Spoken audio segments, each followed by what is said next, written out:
joining us. Good morning. And at the end of this session, if you want to talk to Chris, it's okay if you're not wearing Nikes. We already checked. Although the conversation's much shorter. Like PJ, I don't know if you noticed, traitor wearing Adidas on stage. Had to point that out. So we're here to talk about how to reach the mass market audience, designing for that mass market. Obviously, Nike knows a lot about that.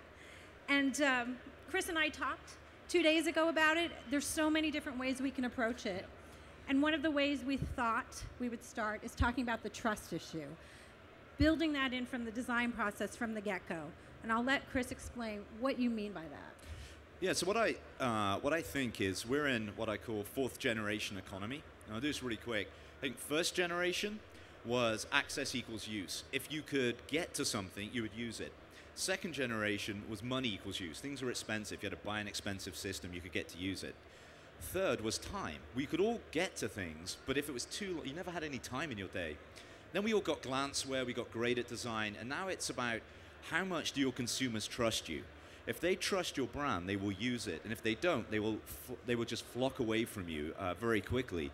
So what that implies is you have to be very authentic and consistent. And if you're a big brand, or even if you're not, that can be hard. Every interaction's got to be consistent, and that has to be everything from kind of the image you present, how you interact with people, right down to their data. You know, you think more and more people are very, very sensitive about what you do with their information. And the quickest way to break trust is to have a security leak, to, even if you're secure, to do something they're not expecting with their data. So it's all about what expectation do you set with your consumer across every touch point and how you keep fulfilling or beating that expectation. Because as soon as you don't, you erode trust very quickly. And then I believe that that means your brand will not get utilized the way you would hope. So most people would say, of course, I want to build trust with my customers. Absolutely. Why wouldn't I want to do that? That's kind of the bar for doing business. But you said that you also have to be, in today's world, even more of an advocate for consumers and think about it in a way that they haven't even thought. So talk about that. Yeah, talk about it from a couple of perspectives. I think this is a really key point. When it comes to privacy and data, and we do that side first, there's sort of three things you have to think about. First is, what does their government allow you to do? And that's just, not even table stakes. That's like staying out of jail, keeping your company running. The second one is, what did they agree to when they signed up for your service? And it's very good to be explicit with and simple with what you're going to do. But there's a third one, and there's a duty of care that we have, which is, forget whether their government says they can do it. Forget whether they've told you. Does it feel good for you? And the way to think about that, exactly what you said, is you have to really start with the consumer, and you have to ask, what does the consumer want of us? And it's so easy in a company to go the other way and start saying, well, we want to tell the consumer this. We want to ask the consumer this. We want to sell them something, advertise to them.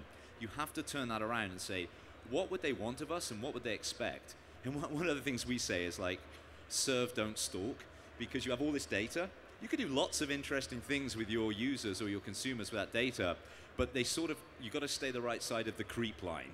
It can get really creepy really quickly. And the example I use is, some of our services ask you for your height and weight so we can calculate fuel for you. Now, if we were to give that information to an in-store athlete, so our associates, hey, they might be able to pick you a better pair of shoes, but what you don't want, I don't want to go in the middle of a shop and they look at me and go, hey, Chris, so you need new running shoes. Yeah, I looked at your profile. You're quite heavy, aren't you? I don't know what running shoes I should have for somebody who weighs 215 pounds. Let me get you these really soft, supportive ones. That may actually be better for me, but I don't really want that broadcast in a Nike town. So even though you can, really doesn't mean you should. And what about people don't know what they don't know? I mean, I know that's a truism, but how, as a company, do you start to take the point of view of the people that you are serving rather than the point of view of the company?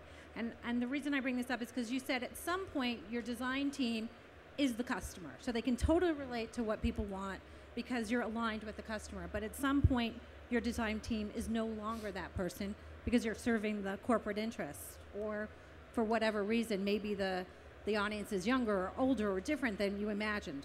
So at what point or how do you approach doing things for people that is right for them but might not be right for the business at some level, and then Yeah. there's a balance. Well, I think the first point you brought up is actually one of the hardest things that I've certainly struggled with, and companies I've worked for have, which is, as a startup, and I'd actually reach back beyond Nike to when I was at Xbox. I'd say that was a startup in a big company, but we were a startup, and it was only a few hundred people for the size of business we were running. And we've gone through it, and we go through it at Nike as well, which is you start and you really do represent your customer. You make a product or service, if you even divide between the two, but you make something that really appeals to you. And you know how to use it, you love it, and it's great. And that works for quite a while. But you'll get to a point that becomes mass market. In the console business, it's when you get above 20 million consumers. It varies. I think with some of our services, the number's lower when you start to not represent the audience. Still in the millions. But what happens is you keep thinking you're the end consumer because that's what made you successful. The trouble is you don't represent the end consumer. And so the first point is to actually realize that, and that's extremely hard. It's easier if you're failing. So good news, if you're not doing well, it's easier to recognize this. If you're doing well, it's very hard to change. So first you have to really start actually proactively going out, seeing who's using your application or service, and actually find out what their demographics are, because the chances are they're not you. Once you've realized that, you then have to start finding out what they need. They can never tell you how to build a product. They can't even tell you truly what they would love, but what they can tell you is what things they're interested in, what are they trying to achieve, and then you can work a product from there. And then comes the third part, which is really hard. When you get data that tells you your gut feel is wrong, but you've always worked on gut feel, that's really hard to do. To actually take that advice. So you have to, at that point, you have to be really aggressive in supporting the data and not listening to your gut instinct, because your gut instinct's probably for an audience you're not serving, and that is a challenge for companies. How do you figure out, or when do you decide that the data is right and you're wrong? Because most people would go with their gut. Yeah, it is.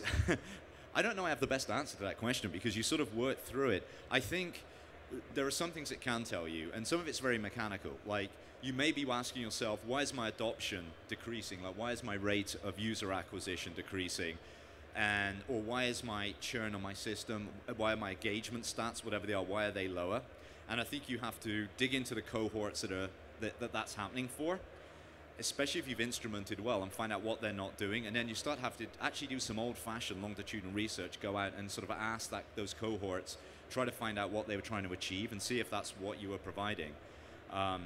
Generally, this is what I found, the more senior we are, the harder it is to trust the data when it says we're wrong, because we're very used to being right, and we're very opinionated and sure of ourselves. And that's when you just have to, in the end, put on your mental hat, look at it and say, what do I truly believe? Like, the results of 5 million people using my service every day, or the fact that I thought I was right. And I think some of it, you just have to be very introspective. So that leads me into a question about a big decision that Nike made in the past year. Everybody here knows that wearables, this is supposed to be the year of wearables, the Apple Watch is out. You were in the hardware wearable space, and Nike walked away from the hardware part of that to focus instead on the platform. That was an interesting decision, and I'm sure everyone else here wants to hear what your answer to that is. It's actually really funny to me, because everybody outside, really, it is a really interesting decision. So you were being successful, people loved the product, you got a lot of awards for it, it seems like it was going on, why would you step away? The key to understand, and again, it's about understanding why you're in business. We always think customer, brand, business, that's the order we process everything. We never got into it to make a consumer electronics business. We got into it because we wanted to reach the consumer, the athlete. We think everybody's an athlete, and we can help make you a better athlete. And so it's, how do we reach you? How do we get data? How do we serve you better? And that was why we started getting into the wearable space. And it was, we were one of the sort of first people sort of who were the genesis of that space. But then everybody else comes along. And now every wearable has a sensing package in it. And so we're looking at it, well, these companies are better at hardware than we are. I don't mind saying that Apple, Samsung, a whole number, Sony, these people, that's what they do. And we said, well, we never got into it to compete with them in consumer electronics. We just wanted to know the athlete. So if they're willing to partner with us, and they often are, because, hell, they don't make footwear and apparel, so that's a nice sort of non-competition. then what we can do is, why don't we just partner with the data? They want to sell hardware, we want to serve the athlete. So it's much easier to do it with partnerships now that wearables all have sensor packages. The topic of this discussion is designing for the mass market. Of course, everyone would like to be as successful as Nike and have a fabulous brand that everyone talks about and loves, right? That's part of it, getting people to really like your brand. When you sit down to talk about what are our top 3 priorities in building this brand and designing for that audience, what are they? Are they on the list, or how should people approach it? Well, let me try to answer that. You'd redirect me if I'm not sort of getting to the core of the question. For us, we always think about, it is that consumer brand business is really important. So that's the framework for everything. And it sounds obvious. And one of my biggest surprises at Nike, when they hired me, after a few months, everybody's like, whoa, what surprises you about Nike? And I said, you know what, the one thing that really surprises me is you told me on the way in, you said consumer or customer brand business. I said, that did not surprise me. What really shocked me is you meant it. Like, you actually do it every day. I thought you were just like, that was just a spiel to get me in the company. So every design decision, you sort of do it that way. You might say, hey, this is great for our business. You go, but is it good for the consumer? And that's really the long play, building a relationship over time. So that's the framework. I would say the first thing we sit, is it authentic to our brand? We get a lot of approaches for partnerships. We even think of a lot of ideas for products we could do, but is it authentic to us in the core of sport? And that's the first check. You've got to be authentic to your brand, because consumers now will smell it. They will know if you're not authentic in seconds, and they will broadcast that. So you've got to be authentic. I think the second that we're really pushing is simplify. What is it you're trying to do? Make it simple and easy for the consumer to do that. Subtract as much as you can. And that's where we struggle. I think every company struggles, is you have all these good ideas. You have to realize the consumer doesn't know what's in your head. The consumer only knows what you show them. So if you've got 10 great ideas and you sort of implement them pretty well, but it's in a confusing package, all they see is sort of okay stuff in a confusing package. If you skinny that down to 3 great ideas in a very slick package, they will love it. So you've got to do that. The third is understanding, again, you have to have a core that people love. It has to be so meaningful they can't live without it. And just putting in a whole bunch of features into your service or product will not make them love it. You have to have the thing. In video games, we always called it the hook. Like, what is the hook of this game? All the graphics and everything else doesn't matter if you're not hooked. Same with our products. The way you think about it is, what is the core we're trying to do? And if there's a fourth thing, it's really to think about, what is the consumer journey? Not the feature. What is the journey the consumer has, right from when they first interact to all the way through to how they re-engage? And actually, we draw out the journeys. We say, this is how they will use this product. And some of our things, they span from a mobile app to an in-store experience, to an event, to a run club, to product. And so you plan the journey all the way through. And you actually sketch it out, and you have to focus on, are those journeys, do they make sense? Do they make sense at every part? At every part, are you putting the consumer first? And are you being consistent and authentic at every point in that journey? Because as soon as you don't, you break the trust cycle. So it sounds like you're really paying attention to the unboxing at every part in the process. Yeah, unboxing or virtual unboxing, what happens when you get into an app, what's your first experience? Because that's so important for people. I was listening to somebody, and they had a great point. They said, I think it was LinkedIn, and they said, originally in the web, you had like months to prove you were a valuable service. People would kind of persevere. And they said, you know what we're finding now? We have about 60 seconds with an application. If they don't love it in 60 seconds, if you can't show that core hook, you kind of lose people. And so that's why you have to subtract. News stories, it's 3 sentences before you lose people. We have a minute left, and so I want to put you on the spot. You're in the apparel space, Yep. but a lot of us are in tech. Consumer tech brand that you think is doing really well besides Apple, and why? Consumer tech brand, there's lots. I think Netflix is exceptional. Why? I think they have delivered a service that people really love, that they actually feel they can't live without now, that they would ditch pretty much anything to keep Netflix. I think why it's simple to use, it suggests good things to you, and it works, and it provides something we all want, which is entertainment. Plus, I'm a little bit of a fanboy of their engineering crew as well. They do amazing work. So I think Netflix, and then. Well, maybe I should ask you about Apple, even though Tim Cook is on the Nike board, so I imagine he's going to say very nice things. But give us something that you think Apple does particularly well that other people don't seem to get. I think it's hard to say that other people don't get. Well, in terms of the consumer experience, they are now the world's most valuable brand.